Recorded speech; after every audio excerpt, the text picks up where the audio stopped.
माझे नाव भाग्यश्री गुरव. माझे नाव स्नेहा गरुड. माझे नाव मंजिरी तिकोने. माझे नाव सूरज वाल्लेकर. माझे नाव अथर्व विकारी. आमच्या शाळेचे नाव पंडित नेहरू विद्यालय कामशेत, तालुका मावळ, जिल्हा पुणे. आणि आम्ही आता 7वी मध्ये शिकतो. आज आम्ही तुमच्या समोर एक प्रकल्प सादर करीत आहोत. आमच्या प्रकल्पाचे नाव वॉटर डिझास्टर मॅनेजमेंट आहे. आजकाल पाऊस खूप वाढत आहे. हो, आजकाल बऱ्याच लोकांची घरे नदीकाठी असतात आणि त्या जागी त्यांना खूप धोका असतो. म्हणजे काय? म्हणजे जी लोक नदीकाठी राहतात त्यांना पाण्यापासून धोका असतो. कधी कधी पाणी वाढते, पूर येतो, सुनामी येते. मग त्यावर उपाय काय? असं काही होऊ शकते का ज्याने लोकांची घरे पाण्यावरती तरंगायला लागते? हो, माझ्याकडे एक उपाय आहे. कोणता उपाय? आम्ही याचा उपाय या प्रकल्पातून सादर करणार आहोत. भविष्यात या प्रकल्पाचा उपयोग लोकांची घरे पाण्यावरती तरंगण्यासाठी होऊ शकतो. मग आपण असे काही करू शकतो का ज्याने घरे स्थिर राहतील आणि पाण्यावरती तरंगायला लागतील? कसं काय ते मी सांगते. या प्रकल्पाचा उपयोग नदीकाठी राहणाऱ्या लोकांसाठी होईल. जसजसे घराच्या बाजूचे प्रमाण वाढत जाते तसतसे घर पाण्यावरती तरंगायला लागते.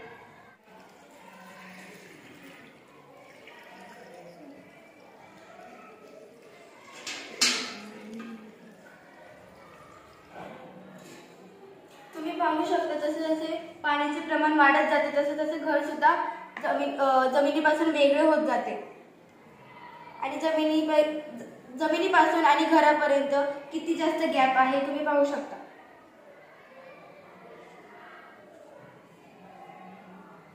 जसे पाण्याचे प्रमाण कमी होत जाते तसे तसे घर सुद्धा जमिनीवरती यायला लागते. तुम्ही पाहू शकता.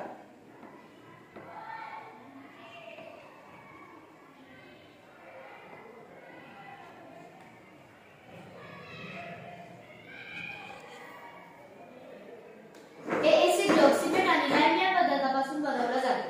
थर्माकोल ह्याला सायंटिफिकली लाईम असे म्हटले जाते. आम्ही या प्रकल्पासाठी या साहित्याचा उपयोग केला आहे. AC block, plastic support pipe इत्यादी साहित्याचा वापर केला आहे. या प्रकल्पाचा उपयोग विविध देशांमध्ये ज्या ठिकाणी जास्त पाऊस पडतो या ठिकाणी होऊ शकतो.